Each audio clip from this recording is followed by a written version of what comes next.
rebuilt. What were you doing there, though, Shebs? I was the global advisor. What does that mean? To the Venkies. What does that mean? Why are you there? Why are you actually there, though? Because the club needed some direction. The club had needed somebody to come there and put in a structure in place. Was Steve King reporting to you?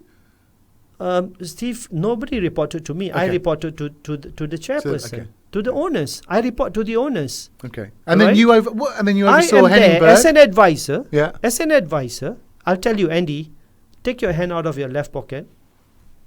If you don't do it, it's not my problem. You know what I mean? As an advisor, I can just tell you that with your left hand in your pocket, you are standing slightly more to your left. Your left shoulder is lower than your right, which means in the long term you're going to have back problems. But if you don't listen to me, it's your problem. So what advice were you problem. giving? So I was giving good advice, to the club and how it should be structured, how we should look at building the squad. You need leaders. Did you advise them to get Henning Berg? I was involved in the process, yes. And were you advising to sack him after a few months? I don't have to advise anyone to be sacked because they kind of, get sacked themselves because the performances are poor. When you have a great start and then the performances are poor, what do you expect the owners to do? Just sit by and say, it will be fine. Even Jose Mourinho has just gotten the sack, so what's the big deal? So that was a mistake, though, was it? Mistake hiring Berg? It was at that time. It wasn't. But something happened. Something happened because the what do you call that? The philosophy that Henning Berg was implementing was great, and then suddenly there was a change overnight. To this old-fashioned style of play that brought the team down. And if you lose 4-0 at home, can the owners accept that? And then what happened with Michael Apperton? You sacked him. No, I by letter. I'm just doing all the reading. It seems there was a big power struggle at the time. Were you ever in charge of the team at any stage? No, I was advising the owners. Okay. So you never went into the changing room and gave a team talk or anything? No, okay. never, Andy. I mean, come on. Well, I'm only asking. I just want to yeah. I mean, that is, but like I said, football, there's a lot of people with simple minds in football who believe whatever they read. No. Why should I be in the dressing room? Why should I go and give a team talk? Did you want to be manager? No. Okay. No. Why should I want to go and run, be the manager of the team? Why? There are so many stupid people in this world that think, just because I go for a run in the training ground in my tracksuit is means I'm coaching the team. I mean, ridiculous. But anyway, and then another astonishing line you come out with, Shebby, was you wanted to offer Diego Maradona a chance at management. Oh, that is just spiteful. That is a story made up, by people at the club.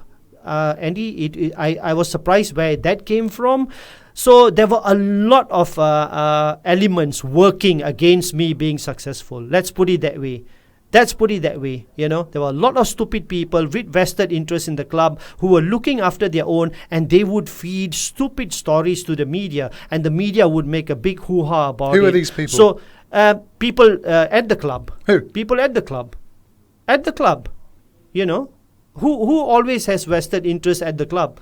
The hierarchy at the club, always have got something, So they didn't like a very, very smart guy who knew his football and who was very honest in his work coming in there because that would mean, a lot of things would have to change. So for me, personally, I learned a lot. I learned how football actually, is mismanaged. But like I said, it's a wonderful experience for me. I enjoyed my time there. I made a lot of good friends. I met a lot of good people in football. And today, we chat regularly. So it was good for me. But a lot of the headlines, I would say 90% of the headlines, Andy, and today I'm saying it was rubbish. It was just cooked up stories, made up stories, just to create the perception, Do I give a damn about that? No, I don't. I heard you I listened live, Shebby, when you were on the, was it the Fletcher and Savage. Savage. Yeah. But, mate, that was not good. You did not come No, across well there no, at all. I am not here, Andy. I'm on your show not to say the things that you want me to say. I'm here to say the things that I will say. Whether it upsets you or it upsets the whole world, hey, this is me. This is the way I am. This is how I have become so successful in my life. Like I said, I grew up, just being, as honest as I can be.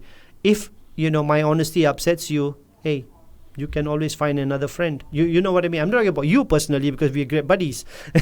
But that's me, And if you cannot handle the truth, football will never progress. Life will never progress. Likewise today, like I said, I told you so. And then you're still globally advising Blackburn. I still don't quite get that role, if I'm honest with you, Shebs. I don't get it. Just don't get it. And then Michael Appleton, you're not even in England for 3 months. Is that right? You're not even in England for like 3 months and then you sack him. Is that right? I'm just from what I'm reading. Did you? I tell you what, Andy, let's change the subject because I am not going to give credibility to that stupid statement that was there. No, I don't think I should answer every idiot who says something. But plenty of positives to come out of Blackburn. More certainly. I mean, a great experience for me, because I've been talking about English football on television for so many years, and I saw, the weaknesses. I see the faults until today; they're still the same. And and sometimes, I have a chuckle. I have a chuckle as to how naive people are, but they are, who they are. Good luck to them. So, are you not on good terms with the Venkies now? Yes, I am on good terms with Mr. Balaji. We never had any problems. So I am on good terms. I mean, I've never burnt any bridges. I don't close any doors in my life.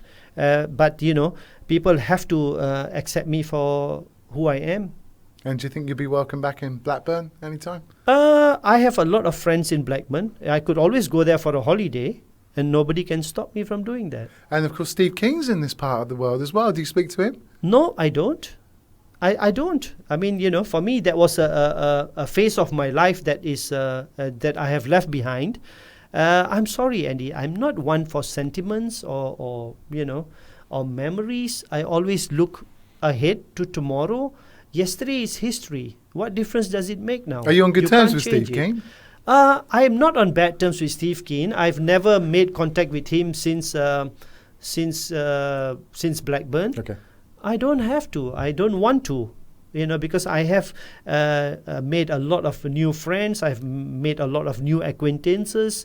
There are some that I leave behind. They just a footnote, so to speak. Not important in my life. They're not going to make a difference to my life.